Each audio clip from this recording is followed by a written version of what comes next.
शब्दभन्दा बलियो उनको मौन।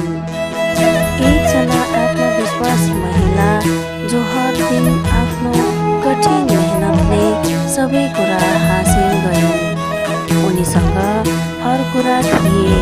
उनको हर दिन कोही न कोही आफन्त या साथीभाइको आवाजले सुरु हुन्थ्यो भने रात हाँसोले डुबिन्थ्यो।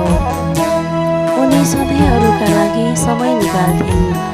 चाहे जस्तोसुकै परिस्थिति आइपरोस्, आफ्नो दुःखभन्दा अरूका समस्या ठुलो ठान्थिन् र सहयोग गर्थिन्। त्यसैले होला उनको घर कहिले खाली रहेन। केही न कोही आइरहेका हुन्थे।